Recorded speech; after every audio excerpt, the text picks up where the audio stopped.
Oh yeah, Monty and the Pharaoh, #1 wrestling podcast. Yeah, when it comes to podcasts, they are the cream of the crop. Yeah, dig it? We know what you're thinking. Did they fire off 6 fascinating points of interest or only 5? Well, to tell you the truth, in all the excitement of watching and listening to Long Island's #1 wrestling podcast, I've actually forgotten myself. But being this is the Monty and the Pharaoh podcast, live from Indie Music Studios in Ronkonkoma, and the fact that they were talking to yet another champion wrestling star, one of the most powerful and talented performers from the wrestling franchise, and not to forget, well-informed and provocative interview questions asked and answered. It was such an interesting and entertaining hour, the questions nearly blew your head clean off. Now you've got to ask yourself a question. Do I feel lucky? Well, do ya, punk? What's up, guys? It's Gina Marie here from Big Brother, and you're watching Long Island's #1 pro wrestling broadcast with Monty and the Pharaoh.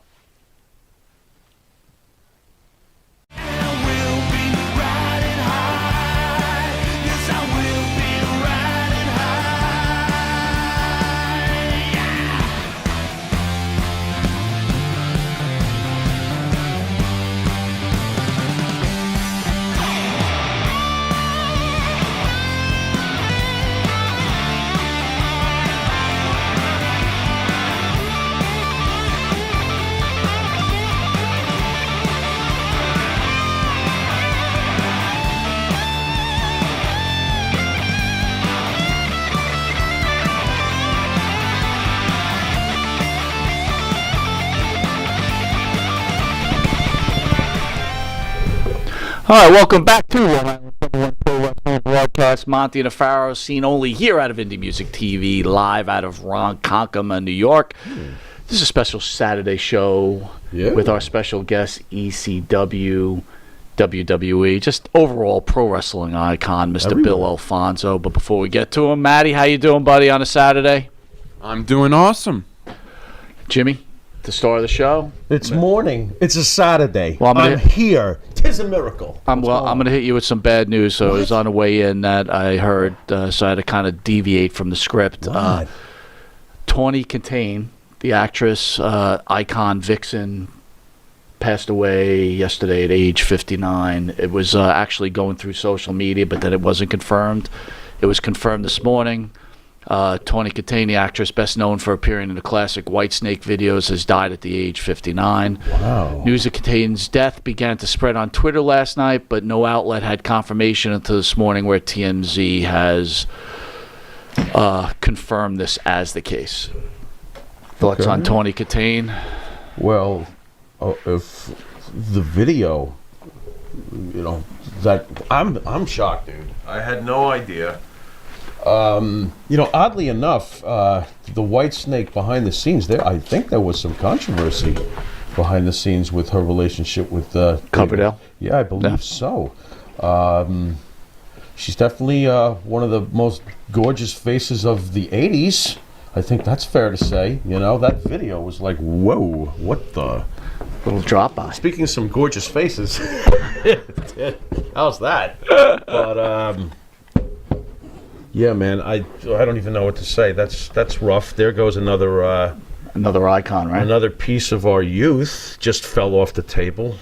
Rest in peace. What did she die of?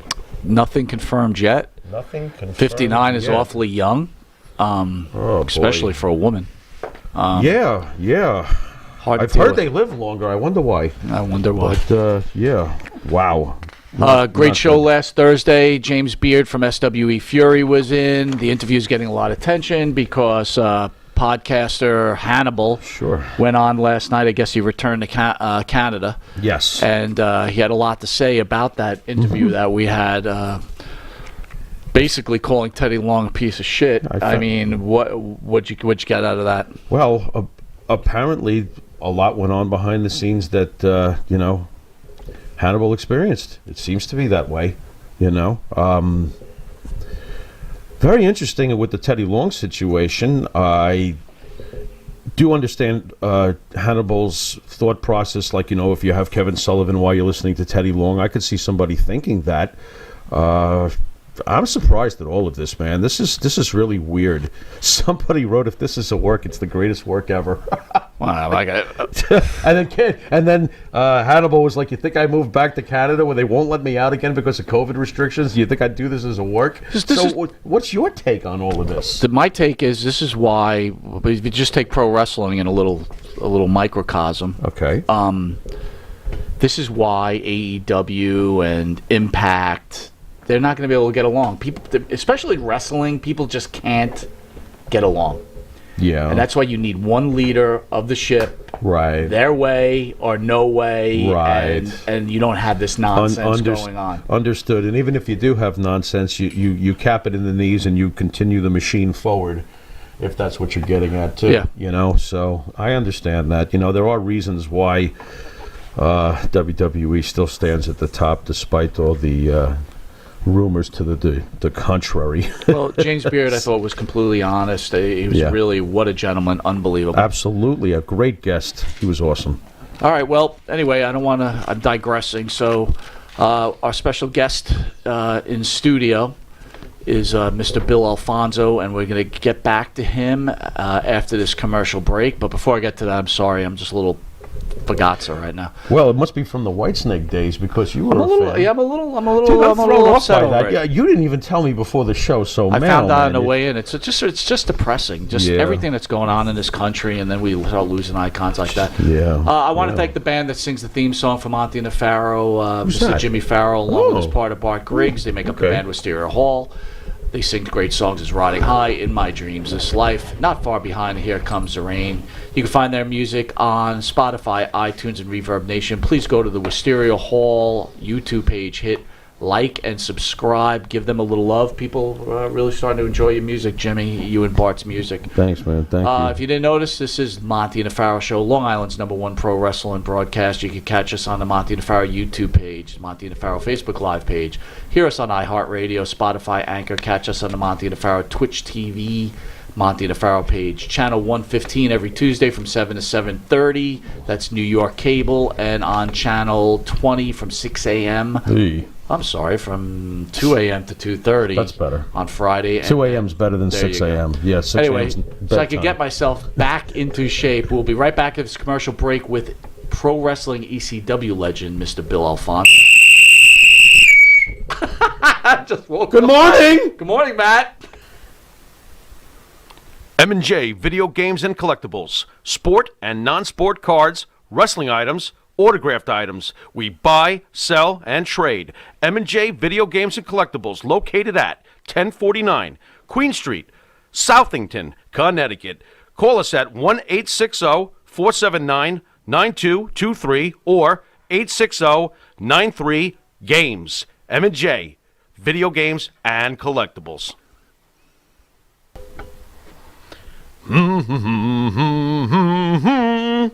Oh, what's up, Mike? Hey, Jimmy, what's going on? Oh, nothing much. You know, Jimmy, I love this country. Oh. I love to buy Made in America material. And I love to buy my artwork at TAG, T-A-A-G, Made in America, 14 East Broadway, Port Jefferson, New York, 11717. The shop at the corner.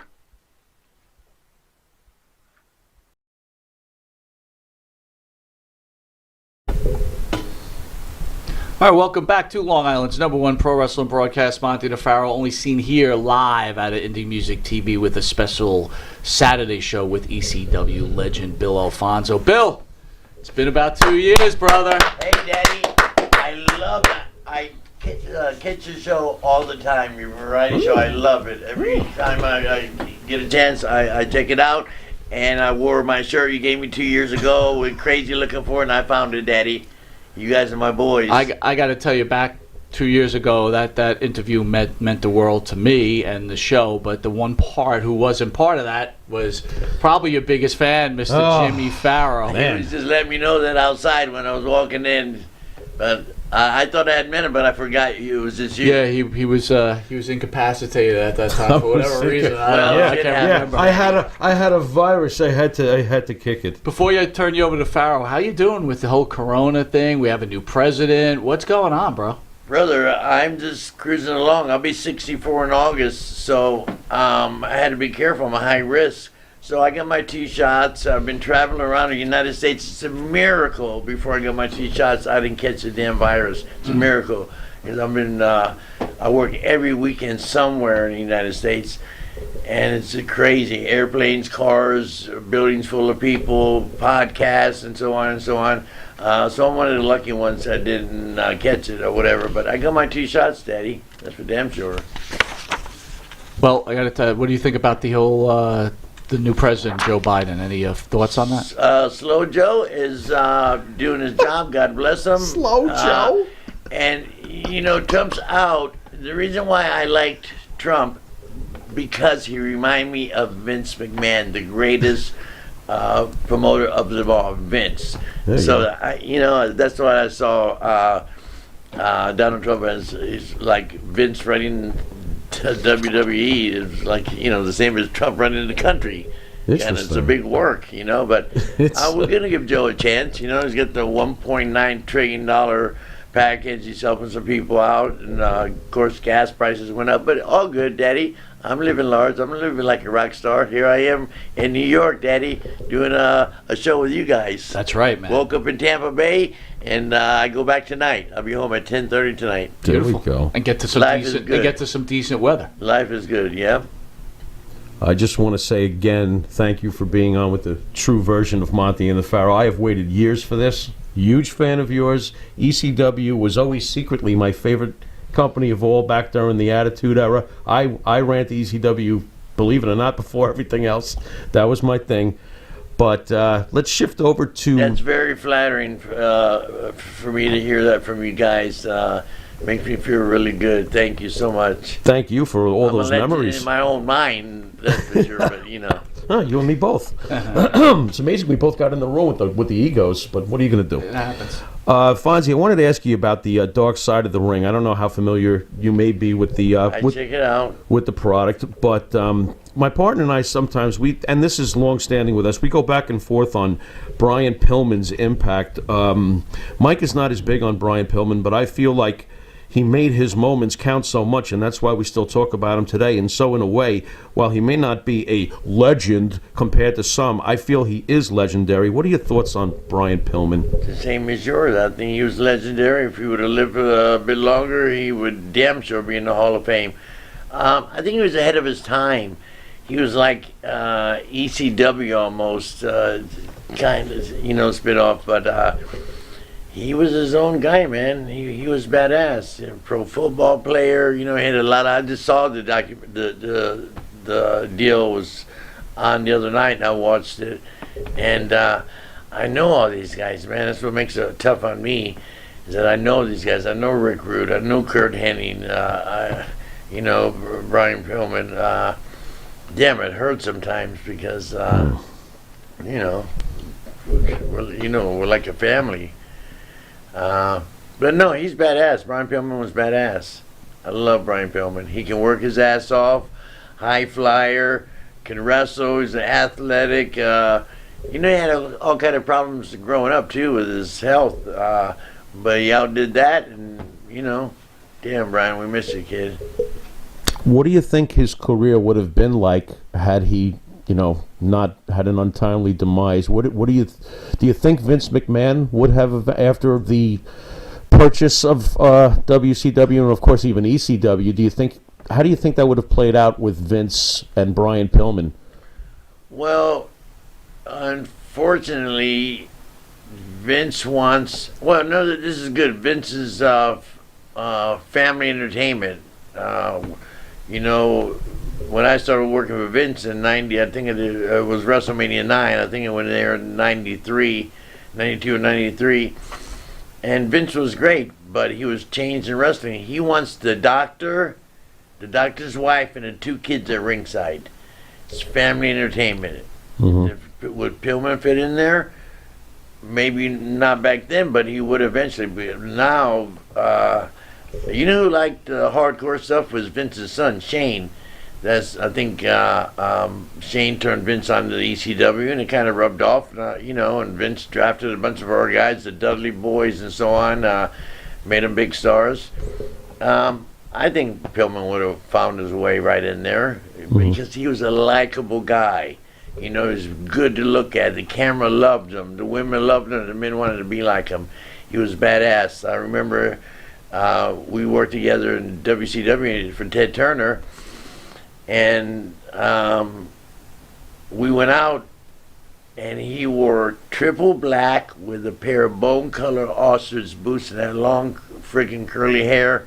He was badass, man, and I wanted to be like Brian Pillman. In fact, I bought the same outfit like years later. That's know, funny. I love the ostrich bone-colored boots and all black. Looks fucking dope. Can I cuss on this show? Sure. I'm not a big cusser, but it slips out once in a while. Did you volunteer to warm up the girls for Brian Pillman the way you used to for Giant Gonzalez? Like Well, that warm was them a up? one-time deal with the Giant, and That's I what I wish said. I would have had that opportunity with Brian Pillman because he snagged some beautiful I can women. imagine. I mean, beautiful. It wasn't just the girls that came to wrestling. I mean, we'd go to the mall, and he'd have 5 housewives following him around. Honestly, I believe it. Honestly, from watching Dark Side of the Ring, though, that guy should have put a Jimmy on. I mean, that guy was making babies all over the place, right? Really? That guy was, Okay. was making kids all over. Oh boy.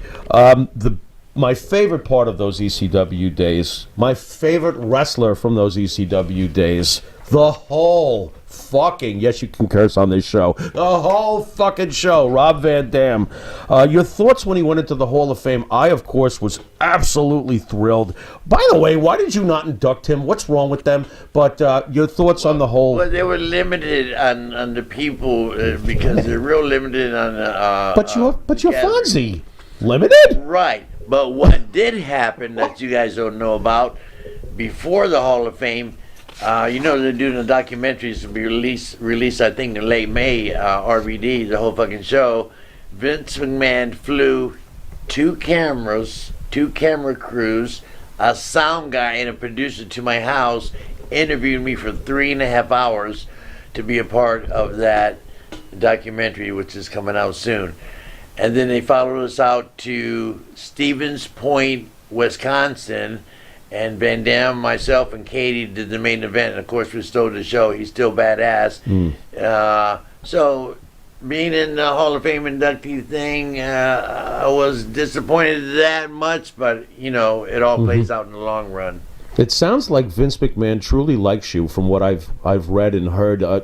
Your relationship with Vince must be pretty good, no? I have a great relationship with Vince. I mean, we don't call each other every day, but I wouldn't expect that. When I brought the Giant up, I'll tell you the short story. So we were in WCW, and some guy named Jim Hurd, Ugh. he was a Pizza Hut manager or something, Spartacus. became the CEO of WCW, and he wanted to shave the budget down. So they asked everybody to take a pay cut. Yeah. The Giant said, Fonzie, I'm not taking a pay cut. Why should I? I signed a contract, it's valid. He said, I'll leave. He said, do you know anybody in WWF? And it was WWF back at the time. I said, yeah, I know J.J. Dillon. That's Vince McMahon's right-hand man. That's his assistant booker. He said, well, call J.J. So I called J.J. and explained to J.J., hey, Fonzie, how you doing? We bullshitted for a minute. I said, we got down to business. And said, hey, they want us to take a pay cut, and we're just weighing our options out. He can go play basketball back in Europe. He can go do this. He can do this. Or would you guys be interested in having the largest pro athlete on the planet on your team, on your roster? He says, well, let me run it by Vince. I'll get back with you, Fonzie. We hung up, real cool. 20 minutes later, my phone rang. Said, Vince wants to know when you guys can come up for a meeting. I said, well, we can come up anytime because he just had an operation. He had a spur taken out of his heel, so we're on downtime. He says, how about tomorrow? I said, okay. So Vince, I said, well, the Giant has got to fly first class because he's the tallest athlete on the planet. And me, I can go coach. No matter, just, Giant's going to be upgraded. So Vince flew us up both first class. Instead of going to Titan Towers, the right off of 95 and where Vince's headquarters at, we drove right by it, went to Vince's house. I said, well, okay, this is pretty cool. And Vince, as soon as I walk in, he said, "Oh, fine, I know who you are. You're athletic, boom, bam, bam." And he liked the way I was communicating with him. He liked the way I dressed. And in fact, my first time in Madison Square Gardens, because WCW didn't go to Madison Square, Florida Championship Wrestling didn't go to Madison Square, but Vince did. So when I signed the contract with Vince, I see Madison Square Gardens. I'm excited. Oh my God, I'm going to go to the most famous venue on the planet. What's more famous than Madison Square? Boston Gardens? I don't think so. Toronto Maple Leaf? I don't think so. The LA Forum? Nope. It's Madison Square. So I wanted to look good. My first appearance in Madison Square. So, you know, I had a nice suit on. I had a Rolex, I had the Louis Vuitton luggage, and I walk in, and there were guys that we got to get there early because we're doing TV. Did you know I was on the first Monday Night Raw? There you go. Okay. So anyway, Madison Square, and Vince sees me, and all the guys are ringside, you know, talking and bullshitting and working out in the ring and stuff. And he said, "Hey, Fonzie, come over here." He says, "Fonzie, you look great. All you other referees, come over here." So all the referees came over. They were in Zubas, T-shirts, tennis shoes. And he says, "Hey, you see how Fonzie's dressed? From now on, at any pay-per-view, any TV, any big show, I want you to dress just like this." So all the other referees got pissed off at me because they said, "Hey, Fonzie, why are you going to dress like that?" Well, why not? You know, I don't want to look like a guy from the audience. You walk in, you don't have blonde hair and 22-inch guns like Hogan. You know, if you're not freaking sharp looking, I don't think you're from the audience. So I walk in with a beautiful suit and say, "Hey, who is that? He's somebody, but yeah. Oh, that's the referee." Boom. So Vince liked me for many reasons. We did a pull apart.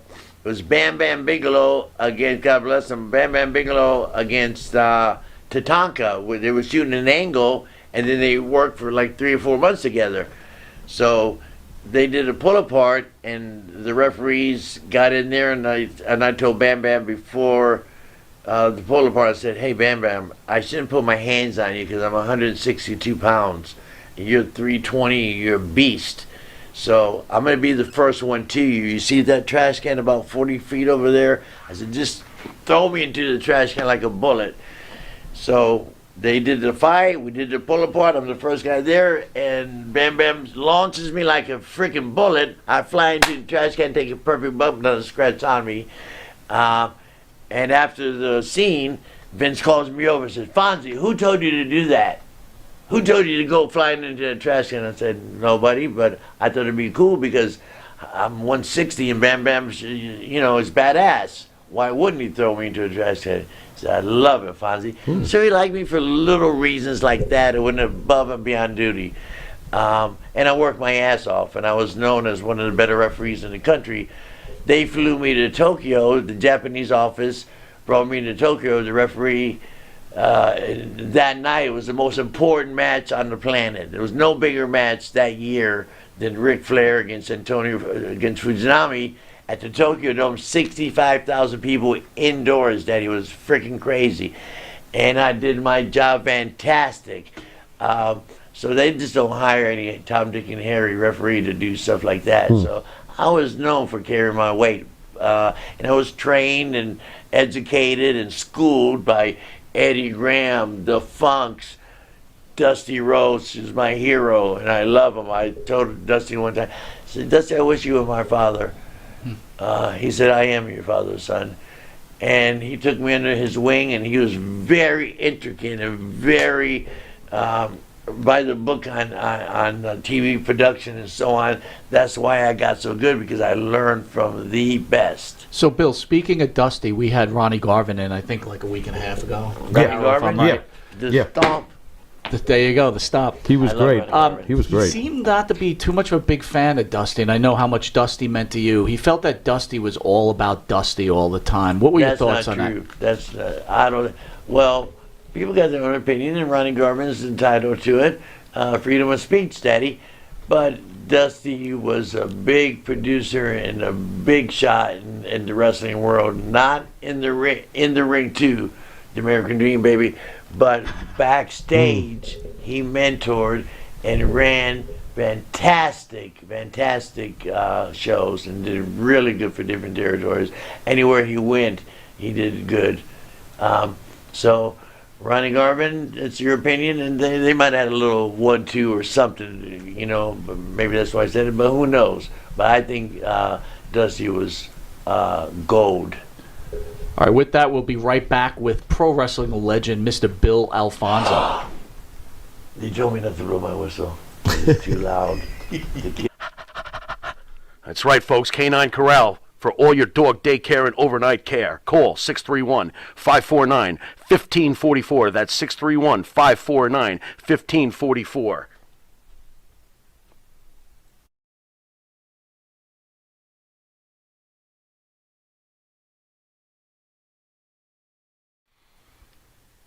The Monty and the Pharaoh Show is brought to you by... Because wine is your second favorite four-letter word. California wine, New York attitude. Good fucking wine. Yeah. And Nitro's Garage for all your automotive needs. Call 646-675-2349. That's 646-675-2349. For all your automotive needs, Nitro's Garage. Ask for Jack. All right, welcome back to Long Island's #1 pro wrestling broadcast. Monty and Pharaoh, only seen here out of Indie Music TV. You can catch us every Thursday from 9 to 10 p.m., but this is Saturday.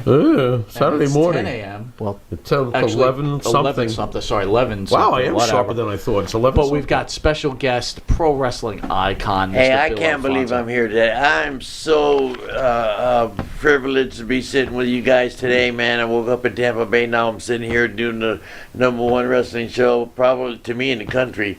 Love you guys. You guys have been around a long time. You put a good product out. You got listeners. You got fans. How do you like the new studio, Bill? I love the new studio. In fact, I wanted to talk later, and I want to do some promos here because I like your studio so much. good. I There got you something go. big coming up. It's happening, and we're launching pretty soon. I'll tell you all about it. Excellent. All right, Fonzie. We lost Jim Crockett recently. Wanted to get your thoughts on the legendary Jim Crockett. Jim Crockett from Mid-Atlantic? Yeah. Well, I'll tell you about Jim Crockett. He was a hell of a promoter. His whole family was promotion. Sure. David Crockett, his father promoted concerts, all kind of stuff. He got into wrestling. He did his job great. I made nothing but money with Jim Crockett. He treated me like gold. I don't know if it was because I worked hard and what it was, but I seem to be well liked by these promoters and big shots. And I got nothing but good stuff to say about Jim Crockett. I didn't even know he passed away. This is a shock to me. Really? Yeah. Okay. Yeah. I figured somebody would have contacted you. That's surprising.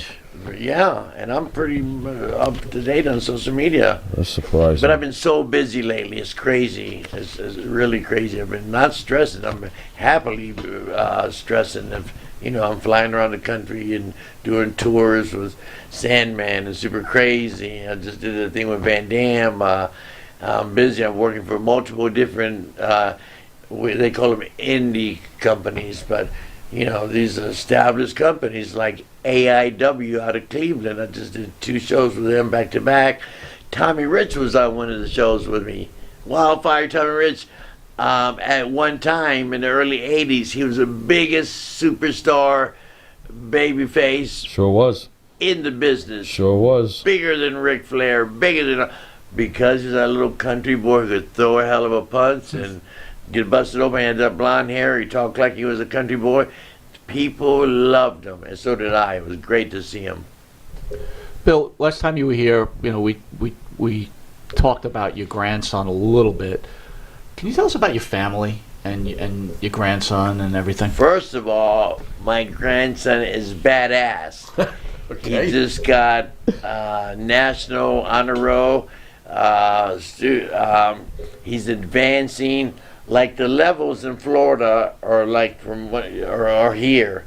And he's 11 years old. he's got, you know why he's good? Because he's got great parents. My daughter and my son-in-law are freaking super parents. They kept him out of school this year because of the virus, and they homeschooled him. And he's just excelling. He's very good. He's above all the other kids. It's like 1 out of 1,000, they said, or advanced or something. And he's one of those 1 out of 1,000. And I adore him. He's beautiful. And he used to look like me a little bit, but now he's grown into his own self. Now he's got hair under his arms. He's 11 years old. It's freaking me out. He's growing up. My kid's growing up, man. It's freaky but beautiful. Does he know that his grandfather is this iconic pro wrestling Yes, superstar? he does. Yes, he does. He's got all the belts. He's got the chairs. He's got everything. But I got to stop giving it to him because the mother says, my daughter says, Dad, he can't have all, he's into building $2,000 computers himself and stuff like that. Wrestling was a big deal to him when he was 6 or 7 years old. He's grandpa on TV, but now he's outgrown it, but he still respects it. And I'm just so proud of my grandson and my daughter and my son-in-law for raising that kid. It's tough, man. It's tough. How hard is it when you get I don't know if you had this conversation or it's coming, when they start talking to you about your partying life or anything like that? Partying life? Yeah, is that going to be a tough conversation? Well, he is super straight, and I'm going to tell you, he's a health fanatic. He's a germaphobe. I brought him home some rice pudding the other day in a container from Publix, the supermarket, beautiful rice pudding, and he looked at the ingredients in it, and he said, Grandpa, there's no nutritional value in this whatsoever. I can't accept it. Thank you, Grandpa, but, what was the question? No nutritional value Right, whatsoever. right. He's 11 years old. I guess the question hilarious. is, we're talking about some of these wrestlers who have passed away, and obviously it's a rock star Oh, lifestyle, yeah. right? Okay, about the drugs and all that. Yeah. I've been to Betty Ford 3 times. You get caught up in the damn business sometimes, and 7 or 8 of us have died. Kurt Hennig died in a hotel room in Tampa. Rick Rude, all the guys have passed away. I don't want to be a statistic, so I'm not participating in any narcotics anymore. When I say narcotics, I mean like pain pills and weed and alcohol and all that. I'm not participating too much in all that because I got to be responsible. I want to be a semi role model to this is parents' job, but I don't want my grandson to know this is grandpa or died in a hotel room. It'd fucking be crazy to tear him up or to tear me up knowing that happened. So I hide the drugs and alcohol from him. We kind of shelter him a little bit, but he's not a dummy. He knows what's going on in life. Well, you're 64 years old. You look great. August 11th, the same as Hulk Hogan's birthday. Remember, August 11th was when you wished me happy birthday. Wish the other superstar, Hulk Hogan, a happy birthday to you. Both of us, August 11th. And you got abs of steel, which are incredible. Yeah, he in does. itself. What's going on here? I feel really good. I'm working out. I got my weight managed real well. I eat super healthy. I want to live. Hey, listen. If I live another 20 years, that puts me at 84 years old. Can you imagine? 84. It's a good grade. Shooting for that. That's a good grade on the report card. That works. Yeah, that works. I'll take it. I'll be happy with 10 more years. I'm 73. I don't know, but it looks like you might be getting 30 out of you. Yeah, he's on his way. I don't know, guys. I feel pretty good. I'm not a sickly guy. The thing that happens to me all the time is I get busted open. I get busted up. I got titanium, steel, titanium plates, screws. The other day, I went through a table and I thought I broke my elbow. Get a big gash in my arm. He's still going through tables? Yeah, I'm What still is wrong doing that with crazy him? shit. And I'm volunteering to doing He's it. They don't volunteering. say, hey, Fonzie, would you mind going through a table? I That's say, great. hey, don't you think if I do this and that and you guys smash me through a freaking table, that'd be pretty cool. Oh, we love it, Fonzie. Yes, of course.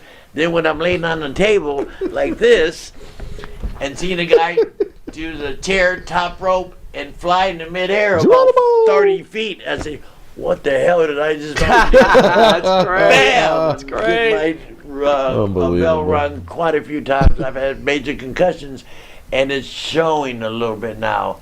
You know, like the football players, they get concussions, they suicidal, they thoughts. I've in the last 3 years, I don't even want to admit this, but it's true. I'm trying to save the other guys too. In the last 2 years, I have woken up not with any drugs or alcohol in my system.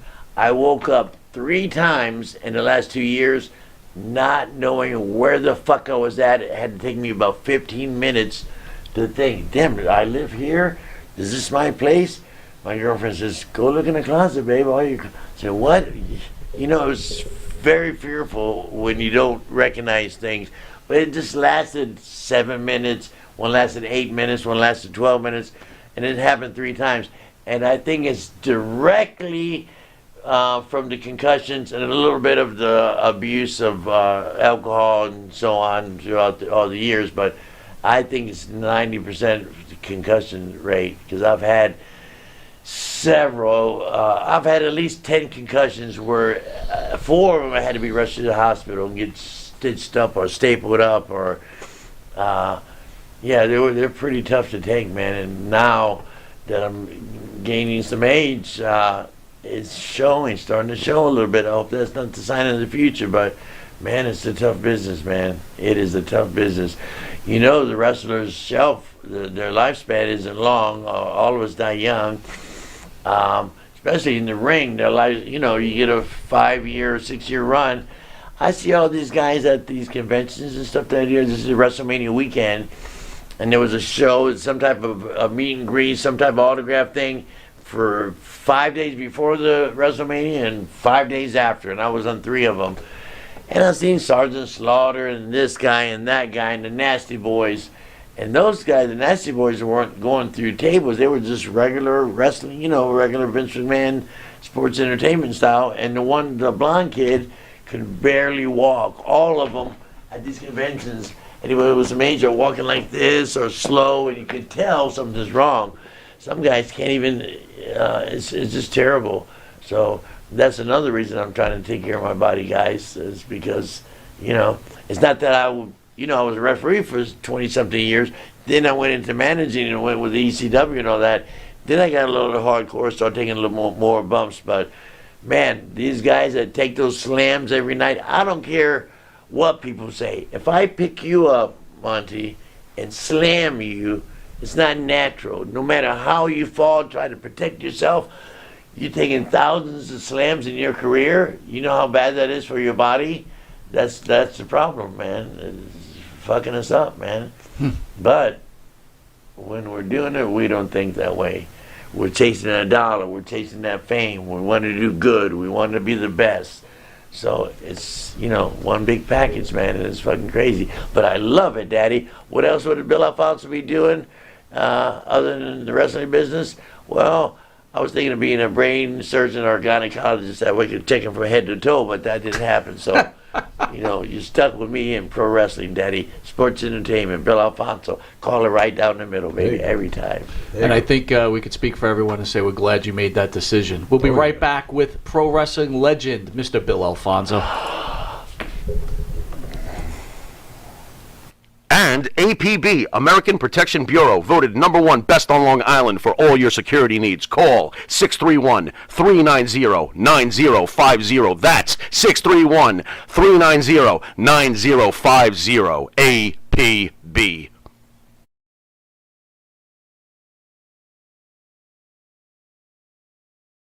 Do you treat your dog as part of the family? Well, so do we. So why not celebrate your pup's birthday with the ultimate party box?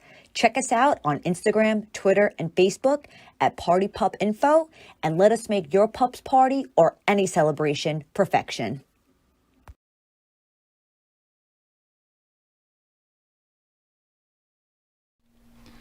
Jimmy, I gotta take a dump. What? No, I mean I need a dumpster. Well, for all those needs, you need to call Big V Dumpster Rental, Long Island, New York, 631-900-DUMP.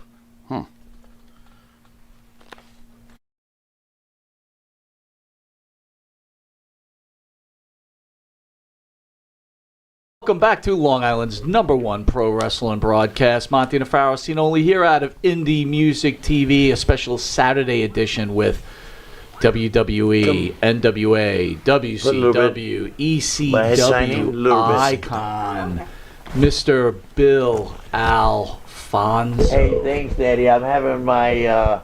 What's he doing? I can't say. I'm shining, Daddy. He's shiny. He's a My, little shiny. my forehead, He's got a brother. little I'm makeup on my there. hair. I'm 64 years old, so a little pancake. There's keeps nothing the wrong shine with out, that. Daddy. Pancake. Thank you. What is that from? Is that from Like Three I- Stooges? Or I Love Lucy or something. Even.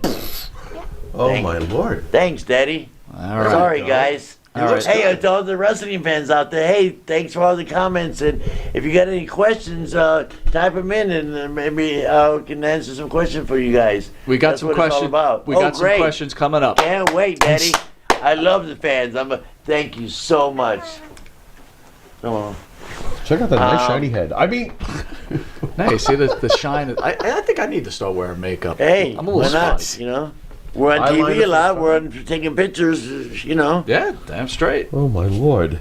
Fonzie, are you watching the current wrestling product today? No. Not at all? Are you aware of AEW? What I watch is the stuff like they're trying to find Triple H, and they've got a crew trying to find stuff for the WWE museum treasures. and all that. I like that. I like stuff like that. They just had Jerry the King on last night or the night before, and I couldn't take my eyes off the stuff. You know what I mean? It was great. I was negotiating and finding stuff. It was pretty cool. I like, the Dark Side of the Ring, of course. We watch it because I know all the guys on there. But the current product, like on Monday nights and the one out of Jacksonville, the AEW, I couldn't tell you who's on top. I met Brian Cage with the big guns. He came and did an indie show with me in Cleveland. Oh, no, it was in Nashville about a month ago. We clicked pretty cool. But other than that, I couldn't tell you who's there. I mean, I know Taz and Tilly Blanchard and I know guys my age that are there, but the young guys that are wrestling now, I don't know. It doesn't interest me. But I got to keep up with it to some degree because it's my business. Sure. Okay, so if you not seeing AEW is one thing because that's fine. But I wanted to ask you at least, do you think anybody can ever topple Vince McMahon? Because that's certainly what AEW is trying to do. Impossible. Okay. Nope. They can. I tend to agree. They can compete, but and they have a good product. These guys are billionaires spending money. He's got good guys there. He's got good production people. He's got good cameras. He's got good bookers. He's got all that. But Vince has got 30 years ahead of him, 40 years ahead of him. How can he follow that? How can he follow WrestleMania? Impossible. Vince is the greatest sports entertainment promoter on the face of the planet, and nobody's ever going to touch him. And I wish AEW great success. And in fact, call me, Daddy. There you go. Fan Charles Wilson is asking, do you think ECW killed the business by having no rules during matches and catering to smart fans? What's the kid's name? Charles Wilson. Hey, Charles Wilson, are you fucking high? It enhanced the business. No, I don't think it hurt at all. I think it was a good product, and there was an audience out there. There was a market for it. That's for sure. So it proved itself. Listen, they're still talking about ECW today. They're still talking about the hardcore matches. They're still talking about Terry Funk and Sabu and the Bob Wire match. They're still talking about guys going through tables and all that stuff. Quarter of a century later, yes. Yes. So, no, I don't think it hurt us at all. At all. It enhanced the business, really. And I appreciate the question, but, of course I'm going to stick up for ECW because I was a big part of it. Damn. I was with the whole fucking show. And suicidal, homicidal, genocidal, Sabu. Hell yeah, Daddy. He said ECW put wrestling in a different eye. And then everybody copied us. Look, they just put Shaq through a table in Jacksonville, didn't they? Yes. There you go. All right, then shut the fuck up. There you No, go. I'm kidding, brother. Russell. No, that's a good question. No, you That can was a say good, it. honest You can question. say it. Shut the fuck up. Yeah. Love you. Love you. Stupid question. Yeah, it's a legitimate question. Legitimate. And by the way, like, what a huge ECW fan. I saw you guys at a high school, for God's sakes, in the late 90s, okay? We weren't smart marks. We were dudes in leather jackets that were looking to smoke a bowl with RVD and Fonzie after the show, and we would watch the show at midnight on MSG. I didn't go on my computer. I didn't type away all day long deciding to break down the product. Dude, that's not how it was, man. That's not how it was. We were amazing. We ECW were amazing. was People the- had never seen anything like this. They haven't seen a thumbtack match or a Taipei death match where they haven't seen any of that. So Right. we didn't invent it, but it just formulated throughout our process of learning how to be hardcore. Fonzie, do you think that sometimes the hardcore almost gets too much attention? Because quite honestly, there were some great wrestlers who came through those doors in ECW as well. Everybody came through there. Thank you. I mean, it was great. Thank you. And everybody fit right in, and everybody loved it, and everybody wanted to go above and beyond duty, brother. Just like I said, I volunteered to go through a table. These guys are, everybody went through there, and it was great. So on social media, Revolutionized the business in a way. Absolutely. I got to hear the story. I see you on Judge Mathis. I don't know how old this Judge video is, but it got Mathis? really hot on social media with you and Missy Hyatt. I What love is the Missy. deal with that? Is Missy really like that? Judge Mathis. No, it was a shoot. What happened was Missy was dating a guy that managed a strip club, and Missy was beautiful, and she was just built, and she was really hot looking. And she just had bought a brand new white Porsche, and I had a Porsche too at the same time. So, so the guy, Missy's boyfriend, was treating her like a stripper because he's a strip club manager. That's his mentality. So they would break up, and she'd call me up and say, "Fonzie, I broke up with my boyfriend. Would you go have a drink with me? Let's go have some lunch or something." I said, "Sure, Missy." Missy's been a friend of mine since years ago. So we did. And then they'd get back together the next freaking day. And this happened about 3 or 4 times. So, and every time they'd get in a fight, she'd call me to console her, and then they'd get back together, which is all good. So she calls me, the phone rings, I pick it up. "Hey, Fonzie, I broke up with my boyfriend," and she's crying on the phone. She says, "Can we go have lunch?" I said, "Of course, baby." She says, "Well, I'm in your driveway." So I come out, there she is, in a brand new freaking Porsche, not even 1,000 miles on it. And she said, "You drive, Fonzie, because I'm too nervous." So I jump behind the wheel. I know how to drive a Porsche. I have one too. I had a 944, badass. And so I was driving a car, and my phone rings. I'm talking on my phone. I'm trying to console Missy, and bumper-to-bumper traffic. Bam! And I smashed into the car. $10,000 in damage. Boom! Immediately. And I said, "Missy, don't worry. We'll get it taken care of. You got full coverage insurance, and there's only a deductible. I'll pay for it. Don't worry." So the next day she calls me and says, "Hey, my agent said there was a cancellation on Judge Mathis. And we can go on there. They'll give us a talent fee. They'll give us a per diem. They'll fly us up, put us in a 5-star hotel, and we'll do one of the slots." She said, "You want to do it?" I said, "Okay. Any publicity is good publicity." And she wasn't mad at me, so we went up there, and you seen the thing was a big spill, and the judge, and the judge liked Missy Hyatt, if you know what I mean. He gave me his business card. He said, "Hey, Daddy, if you guys want, you can call me later, whatever." There's people at home eating this shit up alive for real. Go on. Oh, my God. So we did the episode. It got high ratings. And you know how when you walk out after the judge decides the thing, Fonzie, you're guilty because you hit somebody from behind, it's your fault, you got to pay the deductible, but actually they pay for it.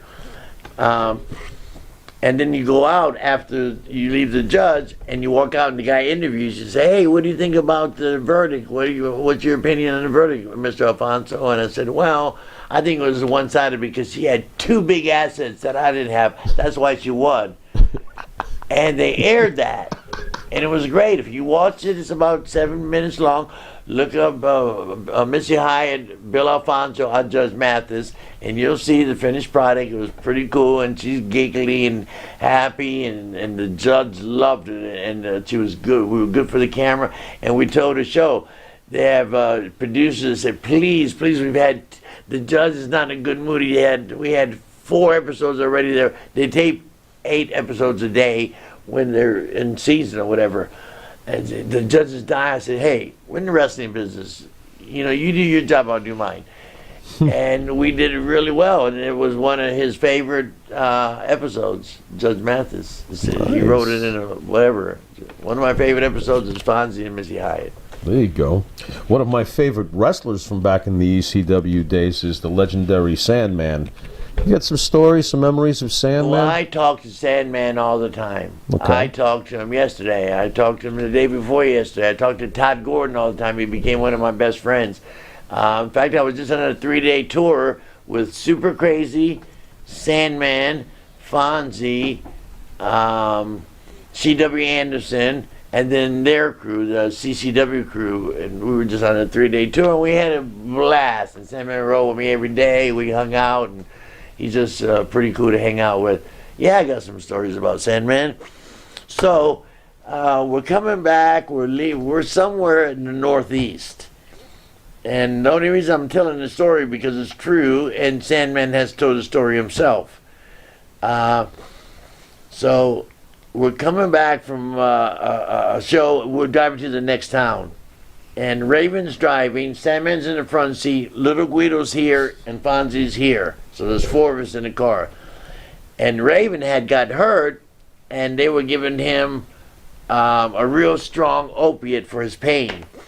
And Sandman says, hey, give me one of those. And he had been drinking all day, beer and this and that, and worked and took bumps. He was pretty banged up from the day. And Raven says, no, these are too strong for you, Sandman. I suggest you not take it. And Sandman insisted, so Raven gave him one. So we're driving along, and all of a sudden Sandman starts going like this. He's sleeping, but he's snoring. He's like gasping for breath. I said, hey, Raven, look at Sandman, Daddy. He's having trouble breathing. He said, he's okay. I said, all right. About 5 minutes later, I said, hey, Raven, his lips are turning blue, Daddy. He's fucking dying. Right? He's not getting air. He's not ODing. He just can't breathe because something, whatever the fuck it was. So we call 911. This is a pretty fucking cool story. So we call 911 and we tell her what happened. He said, hey, my wrestling buddy who was a wrestling match, he hit his head, so he took a pain medicine. He's having some type of reaction and he's not breathing. His lips are turning blue. And where you guys at? We said, well, we're on Interstate 85 headed north. And she says, well, what exit, what mile marker? We said, mile marker 327. She said, well, get off on 328. We're going to have an ambulance meet you guys there. So it's about 2 miles ahead. So as we pulling off the exit, there's like 10 police cars. The lady, the 911 operator, misinterpreted, thought we were in some type of wrestling, like a street fight or like a big problem. But no, we're in wrestling. It was got her in wrestling, pro wrestling with Hulk Hogan. But they didn't know it. They thought we were. So all the cops rushed the car, and then we explained it to him. Hey, his wrestler, no big fight, just wrestling. He hit his head. He took a pain pill. So they end up doing the shit, and they take him to the hospital. So, oh my God, this is terrible. So, a couple hours later, here comes Sandman. We're all waiting for him, pacing back and forth. What the fuck's going on with Sandman? Is he dead or is he alive? So here comes Sandman walking out, and they gave him the shot of Narcan and brought him back to life, and all that was okay. And you know what Sandman said? He was mad at us. You know what he said? What's that? He said, hey, Daddy, you guys ruined my fucking high. Sandman, your lips were fucking turning blue, you fucking idiot. I can call him an idiot because he calls me one, and I love him. And Sandman hates when I'm right. So I hate when you're right, Fonzie. But that's a pretty cool story about Sandman dying and coming back to life and all that. But you ruined his high.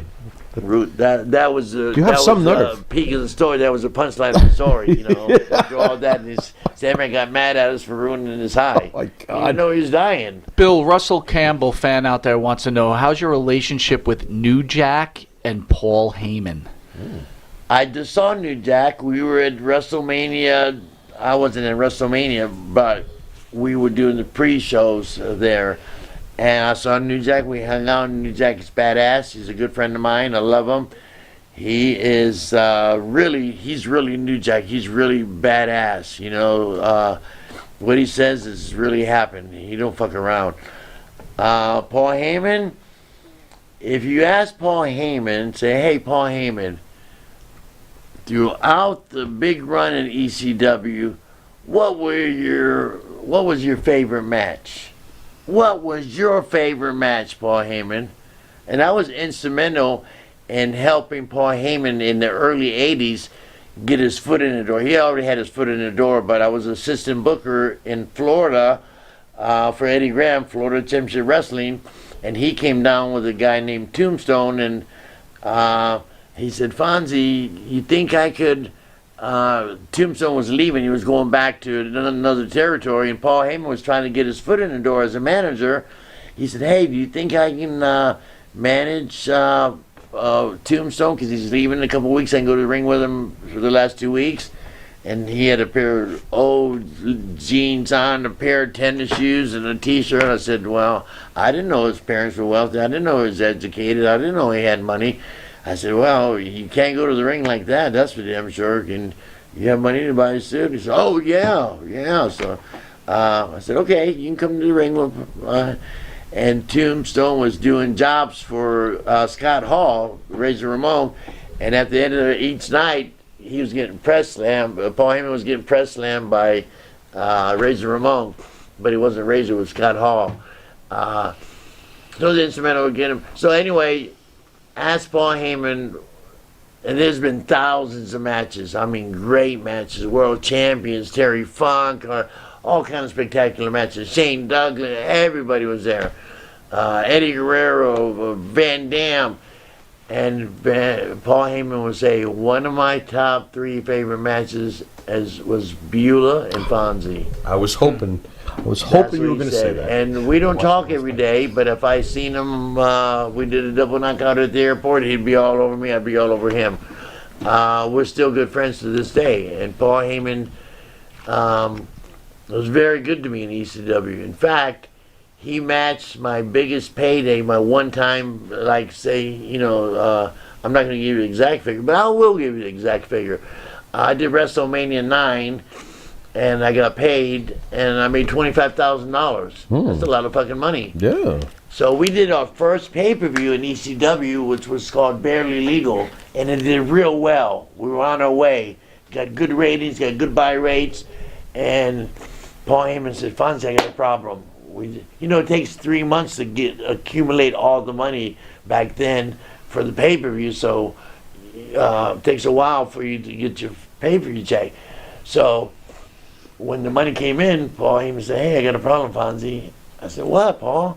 He says, I don't know what to pay you. You switched from Taz, you were in the main event, you did an angle, you were RVD and Sabu now. It's a big thing, it worked, we love it, but I don't know how much to pay you. And I don't know if he was asking me for my opinion on payment, but I said, well, why don't you pay me the same thing Vince paid me for WrestleMania 9? He said, deal. And I told him the number, and he wrote me a fucking check, and I put it in the bank, and I was $25,000 richer. Thanks, Paulie. Damn. That's a pretty fucking good payday for an independent company, but we weren't an independent company. We were a third company with no corporate sponsors. No, we were making, say this is all figure, we were making $12 million a year, but we were spending 13 to make no sponsors, you know what I mean? Till later on, then we started getting, but it was tough, but he still managed to pay me one of the largest paydays I've ever gotten for one night. All right, with that, we're going to take a quick commercial break, and we'll be back with the legend, Bill Alfonso. I'm a legend in my own mind. You need a body shop? You need engine repair? Auto Excellence, Collision Specialists, 631-261-6420. That's 631-261-6420. Auto Excellence. Elm Logistics. For all your logistic needs, call 631-299-3595. That's 631-299-3595. Elm Global Logistics. Pride, performance, and partnerships. Jeff Quest, graphics design, custom vinyl lettering, and all your art and video needs. 516-317-8204. That's for Jeff Quest, graphic design.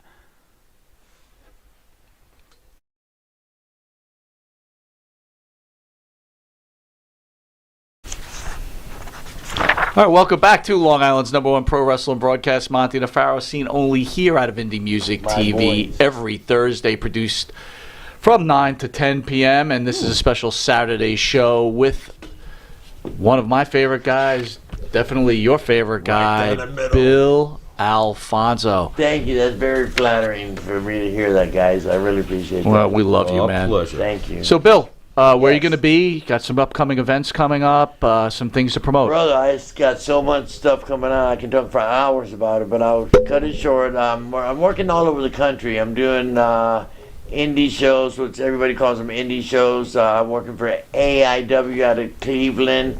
I work there several times a month. I'm working for a company, CCW out of South Florida. I'm working for them all the time. Spectacular company, spectacular talent. I'm making money. I'm doing well. And I just signed a contract with a new idea, which is going to be really good. There's nothing like it out there. It's called foreverfan.club. Foreverfan.club. And guess who's on it? All the ECW superstars, from Sandman to Shane Douglas to, Francine, Mikey Whipwreck.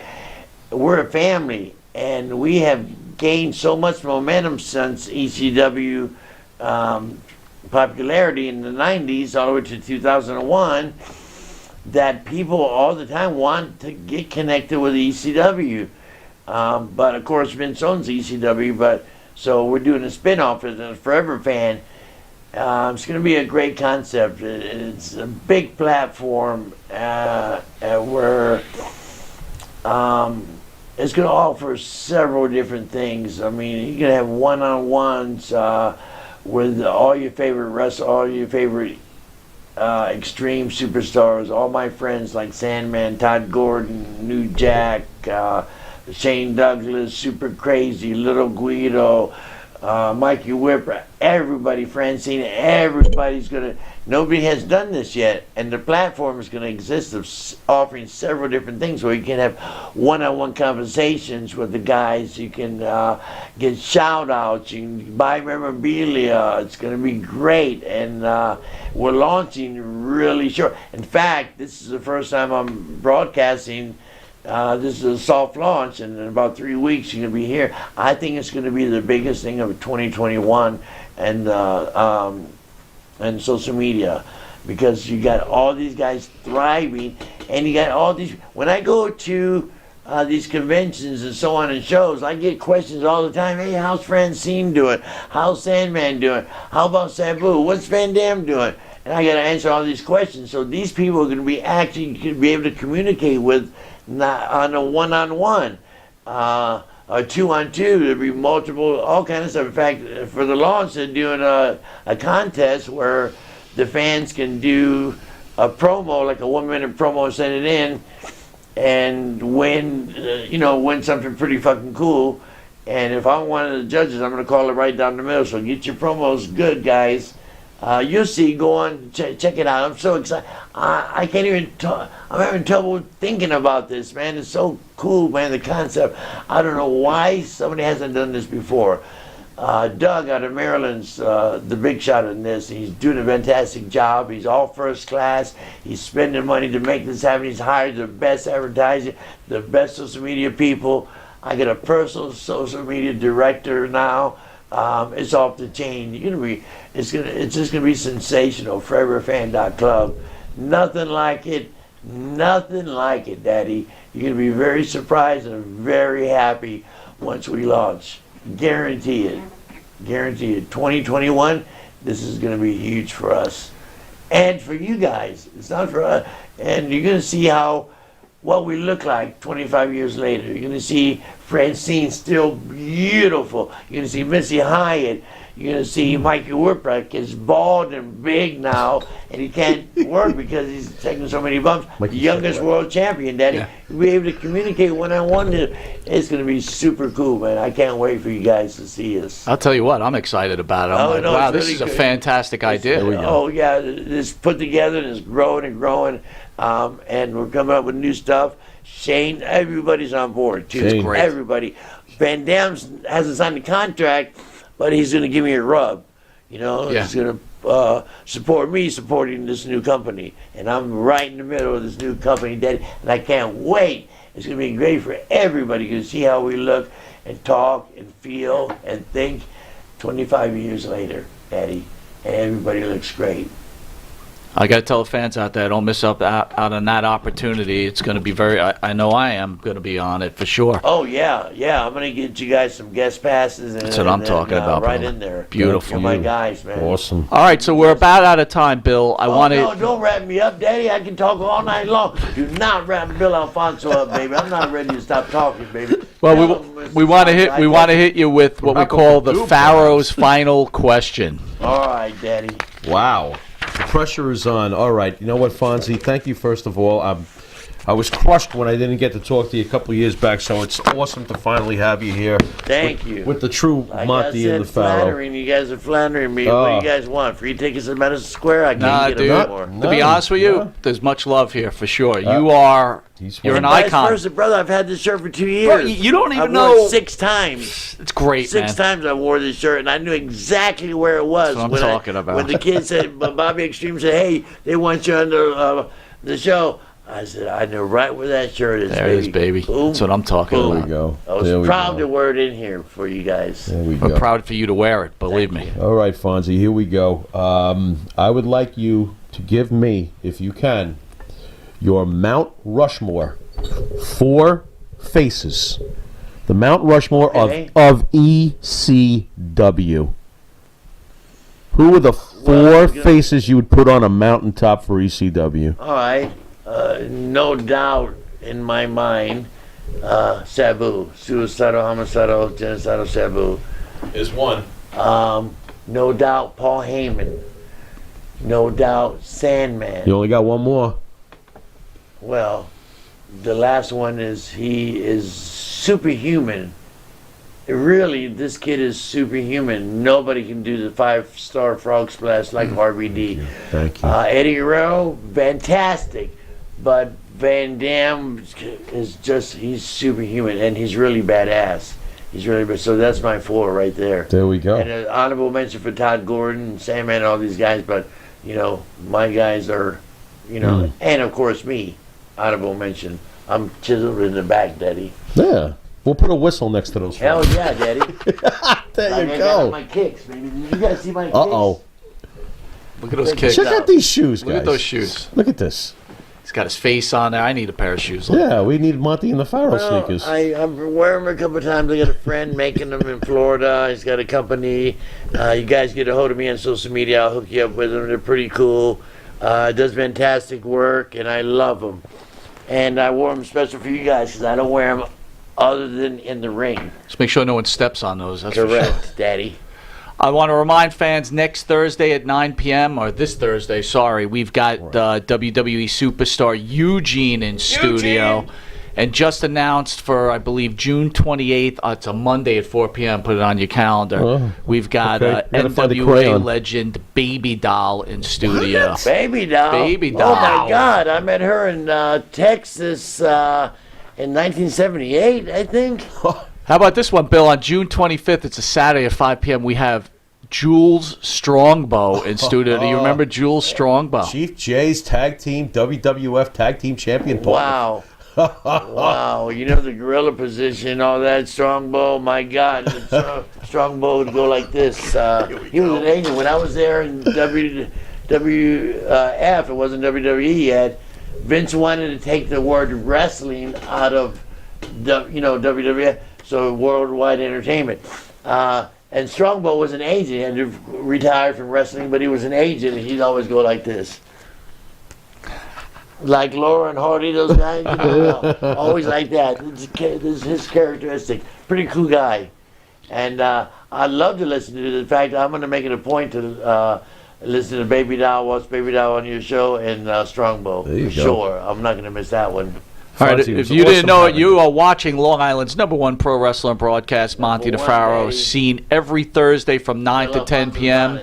You'll also catch us on the Facebook Live Monty DeFaro page. Also listen to Bill Alfonso at iHeartRadio, Spotify, and Anchor. And also Bill will be part of the compressed version of our New York cable show on Channel 115 every Tuesday from 7 to 7:30, and for early risers from 6 a.m. to 6:30, and for the late night people out there, we have it on Channel 20 Friday from 1:30 a.m. to 2 a.m. Faro time. Bill I got a favor I Alfonso, want to ask, guys. it is an honor I got to a have favor I want to you. ask. Good.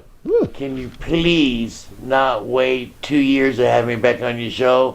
Even if I can do it via Zoom or via just telephone or call in or something.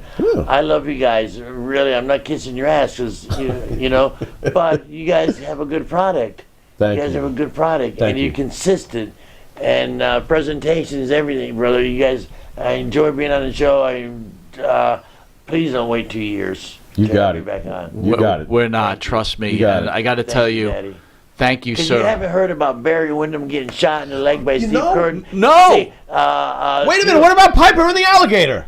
I got it, There's baby. other stories, dude. He said that at the end of the last interview 2 years ago. You know what? The near plane crash. it won't be long. We'll be calling. Superstar Billy Graham, Fonzie, Kevin Sullivan, Sir Oliver Humperdinck, and Ron Bass almost went down in a plane. We all kissed the fucking ground when we landed, and there was fire trucks and foam trucks lined up again, waiting for us to crash. And we said we'd never get on that twin engine again. Guess what? The guy called us the next week and said, "Hey, it was a carburetor we got on the same damn old Right fucking back to Piper," business. whatever the fuck it was. It was crazy. Right back to business. Well, with that, we want to thank Bill Alfonso. We'll see you guys next Thursday from 9 to 10 p.m. with Eugene.